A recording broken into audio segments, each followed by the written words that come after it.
sur Magazine Financier Investi, une émission assez spéciale puisque nous parlons studio, je nous connais en général dans Delma, du côté des Cailles, du côté de Bergeau, Radio Télé Macaya, qui travaille en pile avec Radio Métropole depuis des années. Bon.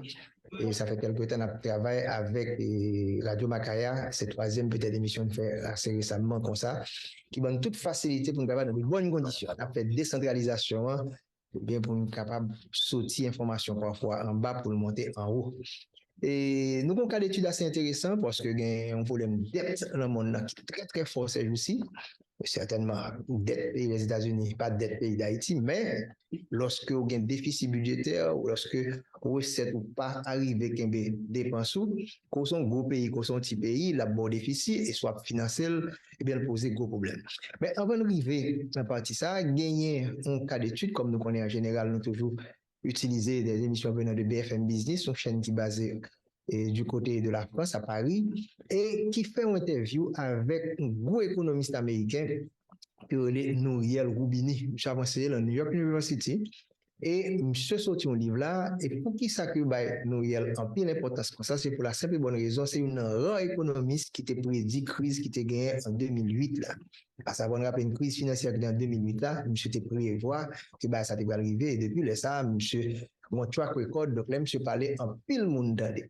Et comme M. Pral bail des informations qui sont extrêmement importantes, parce que moi, je dis, nous ne pas vivre en vase clos, c'est son île nouée, mais nous, ça va passer en Ukraine qui impacte sur l'économie. D'ailleurs, nous voyons que depuis quelques temps déjà, ça a eu l'inflation importée, il a un gros choc dans le pays d'Haïti. D'ailleurs, IPC, indice des prix à la consommation que IHSC calcule chaque mois.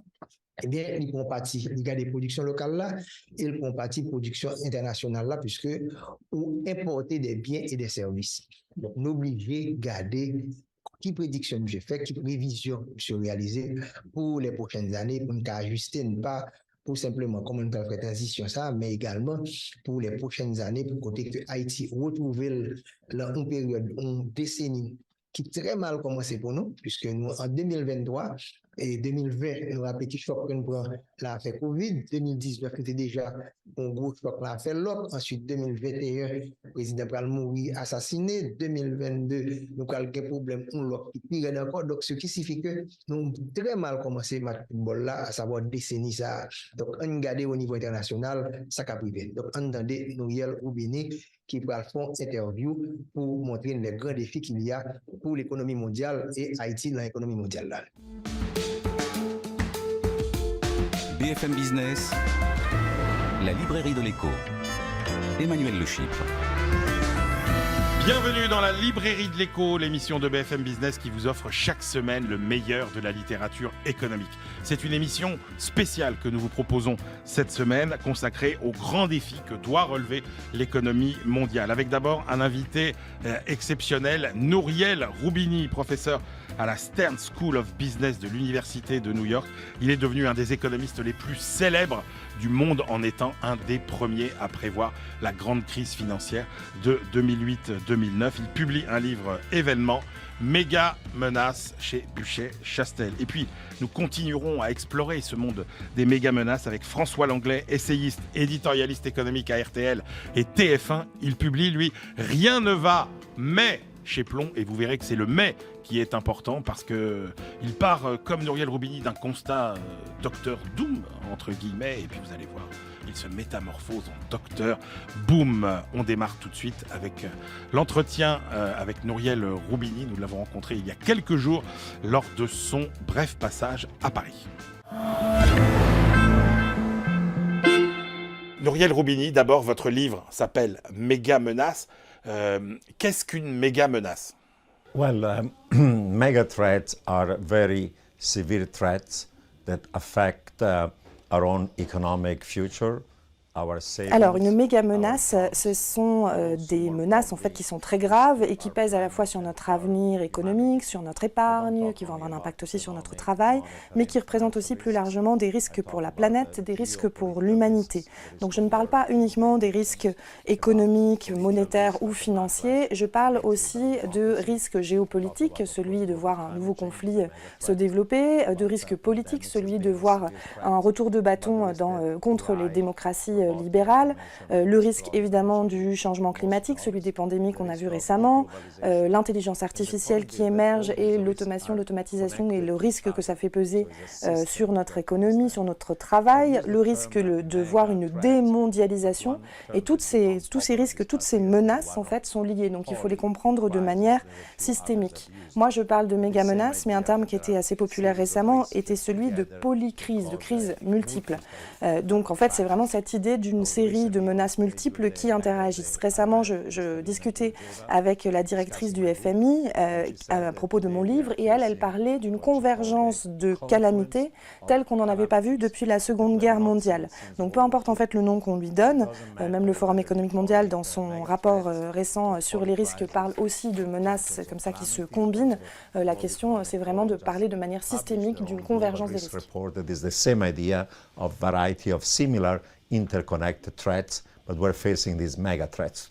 Alors, commençons peut-être par ce que vous considérez comme étant la principale menace, c'est l'endettement record accumulé dans l'économie mondiale. Vous dites on est peut-être devant la plus grave crise d'endettement de tous les temps. It is one of the key threats, it's not the only one. I would say that some of these threats are in the short term. C'est une des menaces principales, la menace de l'endettement, ce n'est pas la seule. Il y a certaines des menaces dont je parle qui sont à très court terme, d'autres qui sont plutôt à moyen ou à long terme. Mais aujourd'hui, on assiste à une combinaison entre une augmentation très forte de la dette privée, celle des ménages, celle des travailleurs, celle du secteur financier aussi, et une augmentation de la dette publique qui représente aujourd'hui une part 4 fois plus importante du PIB que dans les années 70. Et en même temps, on est confronté à une hausse de l'inflation. Donc c'est là qu'apparaît la menace de la stagflation, puisque les banques centrales aujourd'hui sont obligées d'augmenter les taux d'intérêt, contrairement à ce qu'elles avaient pu faire lors de la crise mondiale de 2008. Donc là, on arrive à un risque, à une menace de récession qui va faire augmenter aussi les coûts de base, aussi bien pour le secteur public que pour le secteur privé, ce qui signifie une augmentation des risques de banqueroute, entretenant à nouveau la récession et multipliant les risques de défaut de paiement et de non-remboursement de la dette. Donc on entre vraiment dans un cycle vicieux, un cercle vicieux où la récession et la crise financière s'auto-alimentent et s'aggravent. Recession, financial crisis, feeding on each other and making this mother of all debt crises more severe. Est-ce que vous considérez que la situation est comparable en termes de mécanisme à la crise de 2008? Et est-ce que vous considérez qu'on est dans une situation plus grave ou pas qu'en 2008? In my view, it's worse because during the global financial crisis of 2008, there were high levels of debt of households. Pour moi, la situation est beaucoup plus grave. En 2008, pendant la crise financière mondiale, on a eu une forte augmentation du taux d'endettement privé, de la dette du crédit immobilier, de la dette aussi de certains pays. Mais en même temps, on a eu un choc de demande négative. On a eu un choc au niveau du crédit. Donc il y a eu une forme même de déflation pendant un temps. Et donc des politiques d'assouplissement monétaire étaient possibles. Les gouvernements pouvaient œuvrer pour essayer de réduire ce choc. Dans les années 70, au contraire, c'était un choc d'approvisionnement, un choc d'offres négatifs avec les crises pétrolières de 73 et de 79 qui a provoqué de la récession, de l'inflation, mais la dette à ce moment-là ne représentait pas la même part du PIB, donc ça n'a pas du tout eu le même impact. In advanced economies. Today we have the worst of the 1970s because there is a series of negative supply shocks. Aujourd'hui, on a un choc d'offres négatifs avec la problématique du Covid et son impact sur la chaîne d'approvisionnement, avec la guerre en Ukraine qui fait augmenter le prix des matières premières, avec aussi jusqu'à récemment la politique zéro Covid de la Chine. Mais on a tout ça dans un contexte de taux d'endettement qui est infiniment supérieur. Donc on a un risque d'inflation et de stagflation, et non seulement ça, mais aussi même un risque de crise de l'endettement stagflationnaire. C'est-à-dire en gros, on prend le pire de la crise des années 70, le pire de la crise de 2008 et on ajoute à cela en prime une crise géopolitique puisqu'on a des puissances révisionnistes comme la Russie, la Chine et même le Pakistan qui questionnent aujourd'hui l'ordre mondial impulsé jusqu'à présent par les États-Unis et l'Europe. Et donc on se retrouve dans quelque chose qui ressemble aussi aux années 30 et à cette décennie qui précédait la Seconde Guerre mondiale. Donc quelque part, on a le pire de ces trois moments de crise, les années 30, les années 70 et 2008. Donc c'est pour ça que la situation est plus grave aujourd'hui. The worst of the post-2008 crisis and the worst of the geopolitics of the 1930s. So it's much worse in my view today. Alors, un point très important dans votre livre, et justement par rapport à la crise sanitaire, par rapport à la guerre en Ukraine même, qui sont des événements imprévus, vous dites « Attention, c'est une erreur de croire que ce sont ces événements qui risquent de déclencher une crise économique. » En fait, ces événements, ce ne sont pas, pour caricaturer, ce ne sont pas le baril de poudre, ce sont des étincelles qui feraient sauter le baril de poudre, qui serait le fonctionnement vraiment interne à notre système économique. Yes, all these risks and crises are interconnected. The way I see it is a 10 by 10 matrix in which each Alors one of oui, these les risques, les crises sont interconnectés. Chaque menace qui se présente va avoir un impact sur l'autre et vice-versa. La crise économique, évidemment, elle augmente les risques représentés par l'instabilité politique, elle augmente les risques de tension, elle augmente aussi le risque représenté par l'état de la planète et les risques environnementaux. Et inversement, l'instabilité politique, les tensions et les risques environnementaux vont, eux, aggraver la situation économique. Donc encore une fois, on parle d'une analyse systémique où toutes ces menaces sont interconnectées. Par exemple, il y a un lien entre les pandémies et le changement climatique. Auparavant, on n'avait connu que l'épidémie de grippe espagnole, et puis là, depuis quelques décennies, on voit s'enchaîner les pandémies de virus respiratoires, mais aussi il y a eu le sida, il y a eu Zika, il y a eu Ebola, etc. Comment est-ce que ça se fait? Ça se fait parce qu'il y a davantage de perméabilité entre l'habitat qui est détruit des espèces animales et les humains, et qu'il y a une accélération aussi de la transmission des maladies animales aux humains. On a assisté au Covid, mais ce n'est sans doute pas la pire pandémie que nous allons connaître. That's why there's been an acceleration of this pandemic, and COVID-19 is not going to be the last one. It's not going to be even the worst one. As we destroy the climate, we make the risk of pandemics even more severe, for example. Alors, Muriel Roubini, nous sortons d'une ère de prospérité, dites-vous, ce qu'on a appelé la grande modération, qui était finalement une période assez stable, pour entrer dans une période de grande instabilité, dont le régime de croissance normal pourrait bien être la stagflation. Pour aller plus loin, pourquoi est-ce que vous pensez que finalement, durablement, nous aurons moins de croissance et plus d'inflation? Yeah, the main reason why I think we're going to end up with inflation and lower growth, stagflation, is that in addition to the short-run negative supply shocks. Alors, la raison principale pour la baisse de la croissance et l'augmentation de l'inflation, la stagflation, c'est évidemment ce choc d'offres négatives à court terme, mais donc avec le Covid, avec la guerre en Ukraine, avec la Chine, etc. Mais je parle aussi, j'identifie dans le livre d'autres chocs à moyen ou à long terme qui vont contribuer à cette baisse de la croissance et à une augmentation des coûts de production. Il y a effectivement la démondialisation avec la relocalisation des industries et de l'économie qui entraîne une augmentation des coûts de production. Il y a le fait que la population vieillisse, les restrictions qu'on impose à l'immigration. Il y a le découplage entre les États-Unis et la Chine et son impact en termes de balkanisation et d'augmentation des conflits commerciaux. Il y a bien sûr l'impact du changement climatique et de la pandémie, mais aussi la guerre, la cyberguerre, les cyberconflits. Il y a la grogne croissante contre les inégalités qui sont devenues telles qu'on va avoir de plus en plus de crises sociales. Il y a le fait aussi qu'on ait utilisé la politique monétaire comme une arme, aux États-Unis notamment, comme un instrument de politique étrangère, ce qui peut s'avérer nécessaire, mais aussi entraîner une dévaluation du dollar et des frictions, et là aussi des augmentations des coûts de production. And finally, we're weaponizing the US dollar and other currencies as a tool of foreign policy and national security. We may need to do so to contain the rivals of the US and Europe, but that may lead to a disorderly fall of the value of the dollar and creates frictions in the international. Donc aujourd'hui, on parle davantage, plutôt que de libre-échange, on parle plutôt d'échange, de security trade, d'échange en toute sécurité. On parle davantage de relocalisation ou de ce qu'on appelle le friendshoring, c'est-à-dire la relocalisation de la production dans un pays ami, que de délocalisation de la production, juste en cas de conflit, juste pour affronter les menaces.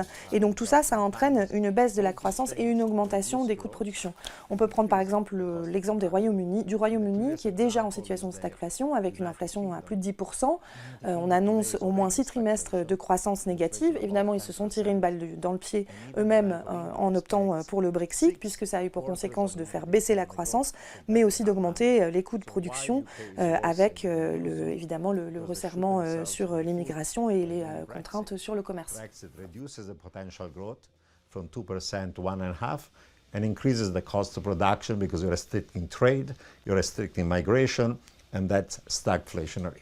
Alors, une des menaces que vous évoquez aussi, Nouriel Roubini, c'est l'innovation technologique et notamment l'intelligence artificielle. D'habitude, c'est un peu toujours la technologie qui nous a sauvés, mais vous avez des doutes aujourd'hui et vous dites l'intelligence artificielle, est-ce que ce ne sera pas finalement la première révolution technologique à détruire des emplois et des revenus? Well, artificial intelligence, machine learning, robotic automations are connected to each other. Alors l'intelligence artificielle, l'apprentissage des machines, la robotique, etc., tout ça sont évidemment des innovations qui sont liées. C'est une nouvelle révolution technologique et à chaque fois qu'il y a une révolution technologique, une révolution industrielle, où on augmente le gâteau économique, c'est-à-dire la richesse. Mais en même temps, là, on va assister aussi à l'émergence d'un chômage technologique permanent. Au début, ça n'affecte que les emplois des cols bleus, les emplois répétitifs qui peuvent être facilement automatisés. Aujourd'hui, on constate que ces changements, ces innovations vont affecter aussi le travail des cols blancs, des emplois qui sont plutôt du domaine cognitif et qui peuvent être divisés en différentes tâches qui peuvent être également automatisées. Avec l'émergence d'outils comme ChatGPT et d'autres, on voit aujourd'hui que les machines vont être capables d'accomplir de plus en plus de tâches, de plus en plus d'emplois. Donc la perspective, c'est véritablement un chômage technologique massif, radical et surtout permanent. Secondly, these technological innovations increase income and wealth inequality because they are capital intensive, skill bias, and labor saving. So if you own the machines or the capital that owns the machine, you do well. If you are maybe in the top 10% of the distribution. L'autre chose, c'est que l'intelligence artificielle, ces innovations technologiques, etc., elles ont aussi un impact sur les inégalités. Ce sont des innovations qui utilisent énormément de capital, qui utilisent énormément de compétences et qui par contre utilisent très peu de main-d'œuvre. Donc si vous êtes justement doté de capital qui vous permet d'acquérir les machines ou que vous faites partie des 10% de la population qui ont accès aux compétences, à l'éducation, etc., vous pouvez bénéficier de l'effet positif de la hausse de productivité de ces innovations. En revanche, si vous êtes un col bleu et que vous exercez un emploi à peu de valeur ajoutée ou voire même simplement à valeur ajoutée moyenne, là, vous pouvez être menacé par ça. You know, we had the first industrial revolution and the first era of globalization between 1870 and 1914. That did not prevent le troisième effet négatif des technologies, c'est que la plupart du temps, l'innovation technologique, elle est initiée par des gouvernements qui cherchent à développer de nouvelles armes plus puissantes, plus radicales et plus létales. Entre 1870 et 1914, on a eu une grande révolution industrielle. Ça n'a pas empêché la Première Guerre mondiale et même c'est la période pendant laquelle des innovations ont permis de construire les armes qui allaient permettre de combattre pendant la Première Guerre mondiale. Dans les années folles, dans les années 20, on a eu aussi des innovations technologiques majeures qui ont été utilisées ensuite pendant la Seconde Guerre mondiale. À la fin de la Seconde Guerre mondiale, heureusement, c'était les États-Unis qui avaient la bombe nucléaire et pas l'Allemagne. Ils ont dû l'utiliser à Hiroshima, à Nagasaki, et c'est seulement après la Seconde Guerre mondiale que l'énergie nucléaire est utilisée justement à des fins de production énergétique. Donc l'innovation, elle commence souvent dans le domaine militaire pour ensuite passer dans le civil. Israël aujourd'hui se voit comme une start-up nation, mais là aussi c'est parti d'énormément de travail d'innovation au niveau niveau militaire. Et aujourd'hui, la rivalité qu'on peut voir entre l'Occident et l'Orient, entre les États-Unis et la Chine, autour de la maîtrise de toutes ces technologies, le big data, la 5G, etc. Non seulement ces technologies vont dominer l'avenir économique, ça on sait qu'on s'appuiera tous dessus, mais surtout ce qui est en jeu, c'est une hégémonie là aussi militaire et géopolitique, puisque la guerre est aussi de plus en plus automatisée, on utilise de plus en plus de drones, on assiste à des cyberconflits, on va bientôt vers des robots soldats, et donc évidemment la technologie, certes, elle augmente la richesse, le gâteau économique, elle peut améliorer les vies humaines, mais elle augmente aussi énormément les inégalités et elle contribue aussi à forger des armes de plus en plus létales pour cette même humanité. Make us live longer, healthier, increase the economic pie, but technological employment, rising inequality, and use of it to actually build more dangerous weapons. Alors, une des menaces que vous identifiez aussi, Muriel Roubini, potentiellement, c'est l'instabilité, voire l'incohérence du système monétaire international. Yes, this financial and monetary instability takes many manifestations. One is that probably the role of the US dollar as the main global reserve currency. L'instabilité monétaire, l'instabilité financière, elle se manifeste de différentes manières. D'abord, il y a le rôle du dollar américain en tant que principale monnaie de réserve mondiale qui est susceptible de décliner. D'abord parce que nous avons un important déficit extérieur, un déficit fiscal qui pourrait entraîner une chute du dollar de façon désordonnée. D'autre part, parce que le dollar est utilisé comme outil de sécurité nationale, donc quand on inflige des sanctions à des ennemis qui sont susceptibles de tourner le dos aux actifs en dollars, et d'ailleurs pas que en dollars, c'est aussi l'euro qui peut être concerné pour se tourner peut-être davantage vers l'or.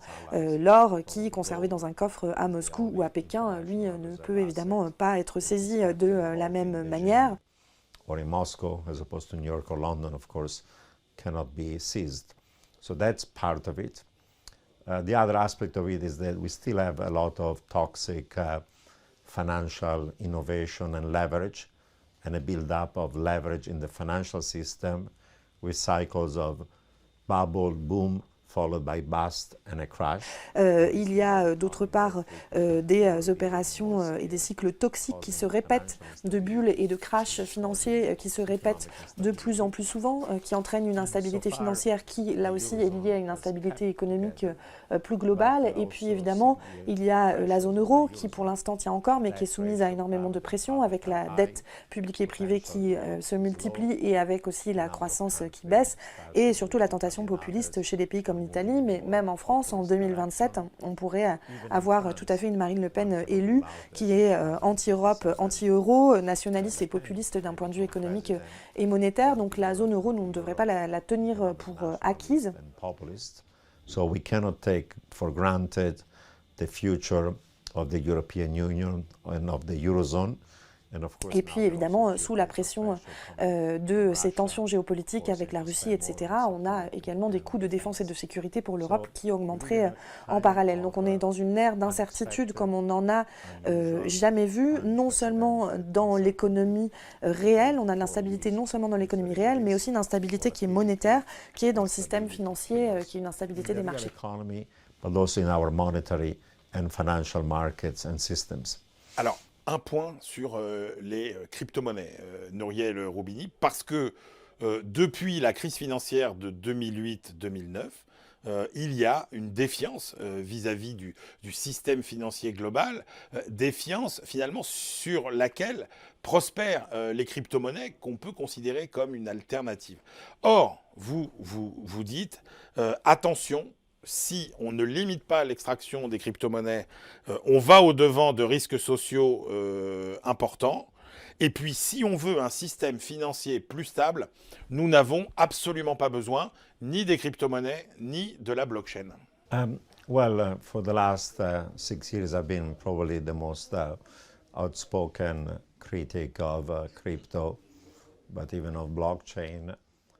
Alors depuis 6 ans, je suis un des principaux critiques des crypto-monnaies et de la blockchain. Déjà, terme crypto-monnaie est usurpé puisque en fait on ne peut pas qualifier les crypto-monnaies de monnaie. Elles ne sont pas un moyen de paiement, elles ne permettent pas de stabiliser une valeur, elles sont au contraire extrêmement volatiles.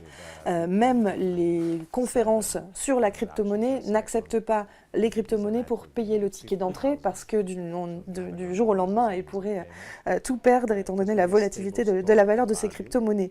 Donc c'est tout sauf une monnaie. Ce n'est pas non plus un actif. Un actif, c'est censé vous apporter une forme de revenu, que ce soit par exemple un actif immobilier ou même financier. Profit margin of the conference can be wiped out overnight by price fall. They also have to be a single numeraire so that you can compare the relative price of one good with the other. But in a world with thousands of tokens, it's like going back to barter. Ça n'a pas non plus une utilité, contrairement par exemple aux matières premières qui peuvent être utiles à quelque chose, que ce soit les énergies ou l'argent, etc. Donc elles n'apportent pas de revenus, elles ne sont pas utiles, elles ne sont pas stables non plus. Donc ce ne sont pas des monnaies, ce sont en réalité des arnaques criminelles.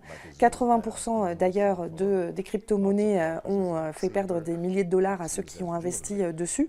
Les scandales qu'on peut voir exploser en fait ne sont pas l'exception, hein, ce sont vraiment la norme, c'est-à-dire que l'extorsion, le terrorisme, l'arnaque sont la nature même en fait de ces systèmes de crypto-monnaies, sans parler du désastre environnemental qu'elles entraînent.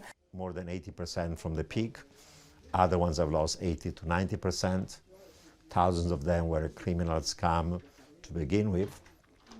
And this scandal of FTX and his former CEO, SBF. Et 99% des acheteurs de crypto-monnaies, des investisseurs, y ont laissé jusqu'à leur chemise, hein, puisque 99% des gens qui ont investi dans les bitcoins ont investi dans le bitcoin quand il était à 34 000, voire 40 000, voire même 70 000 $, alors qu'aujourd'hui il est en dessous de 20 000.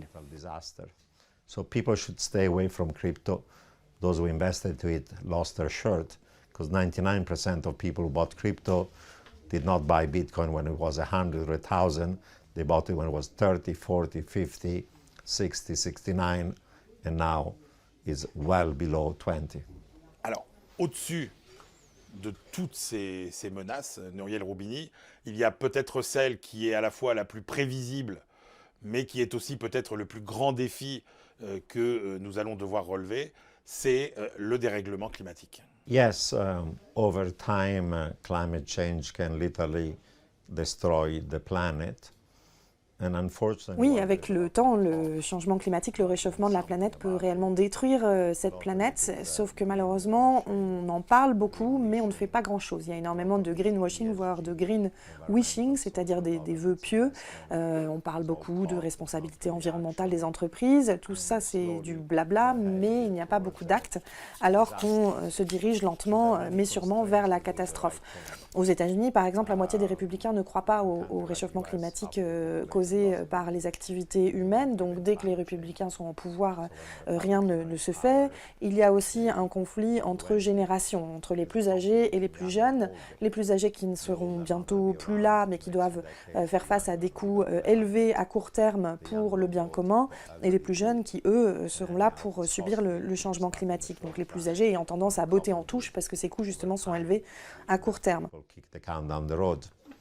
Globally, there is a free rider problem. If a country does all the effort to reach net zero and it's costly, no one else does, they suffer from still emission. Au niveau mondial, il y a un problème de passagers clandestins, très clairement, parce que même si un pays arrive aux émissions, au zéro net émissions carbone, ce sera très compliqué de faire en sorte que tous les pays y arrivent, et donc ce pays continuera à subir les conséquences quand bien même il a fait l'effort. Il y a clairement un conflit entre les pays riches et les pays pauvres, des pays comme l'Inde, comme la Chine, répondant aux pays occidentaux comme les États-Unis ou comme l'Europe, que le stock d'émissions historiques, c'est eux qui l'ont créé. Ce sont les premiers pays de la révolution industrielle, et même si aujourd'hui les nouvelles émissions viennent davantage de l'Inde et de la Chine, ils arguent qu'ils peuvent continuer à le faire pendant une vingtaine d'années, le temps de devenir à leur tour des pays riches, et que si on veut qu'ils s'engagent dès maintenant à réduire leurs émissions, Il faudrait transférer des milliards de dollars pour compenser ces pertes, ce que évidemment n'est pas prêt à faire. In a world of geopolitical tensions, US and China cannot agree on pandemics, on global security, on free trade. Si les États-Unis et la Chine ne sont pas capables de se mettre d'accord pour affronter une pandémie ou de se mettre d'accord sur le libre-échange, sur le commerce, on voit bien que ça va être difficile de les mettre d'accord sur le changement climatique. Bien sûr, il existe d'autres solutions au niveau national ou international, mais elles sont extrêmement difficiles.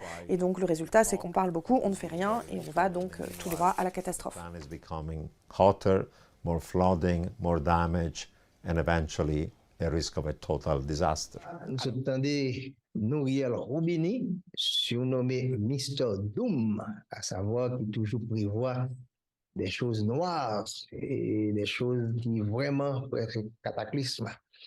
Monsieur te prévoit et ça nous les crise de 2008 là, c'est une rare économiste qui t'a fait ça. Et monsieur Soti dit ça, les méga menaces. Et je crois que le livre ça, t'as supposé intéresser nous. Et il y a plein de ça, monsieur a parlé là. Et j'en ai là, je lis tout, c'est pour bagage économique simplement, c'est pour faire le taux de change, c'est pas dette simplement. Il parlait de changement climatique, pas oublier que l'année ça, sommet finance qu'on a fait en avril là, eh bien, c'est ça ne capable de financer l'éco au carré développement. Donc, nous ne pouvons pas regarder l'économie, mais il faut regarder l'écologie. Je parle de biodiversité. Elle prévoit, attendez bien, il y a des pandémies. Bah, spécialiste en médecine, bah, je connais, épidémie, c'est une épidémie que nous n'avons pas beau ici, que le carré de choléra. Pandémie, il prend plusieurs pays, il prend le monde, il prévoit une pandémie capable plus mal que ça qui passé la COVID-19 là. Donc, il y a des leçons nous avons supposé prendre. Donc, on a attendu et nous là, on a pensé nous-mêmes ça n'a géré là, c'était micro-menaces. Et dans le monde que nous avons là, tout gros danger ça gagne, problème géopolitique, la guerre. Et ça, il faut que nous soyons capables de faire des réflexions beaucoup plus sérieuses. Il faut nous créer des think tanks, il faut nous créer des universités qui font des recherches et pour nous capables de retourner à toute science. J'ai commencé là pour nous parler de psychologie, sociologie, économie, anthropologie. Pour les Haïti complexe, mes amis. Et ça n'a pas d'intérêt pour une appuyer l'autre après pour que nous puissions détruire tête nous comme ça en quelque sorte. Donc ça, monsieur Sodi, très très important. Et parler de grand danger. Même l'année technologie, monsieur shooté un peu sur crypto-monnaie, nous connaissons une grosse crise et FTX. Donc, monsieur son gros cerveau, monsieur remet réfléchir et sur des bagages comme ça, pas simplement l'aspect économique. Donc, on est extrêmement important pour nous suivre et interview ça. Livre ça, monsieur écrit, donc, nous encourageons de capable d'acheter parce que c'est pas pour l'économie, c'est pour la survie de la planète, tout gros danger qui menace le monde. On propose, on va tourner dans quelques instants pour la troisième et la dernière partie de l'émission.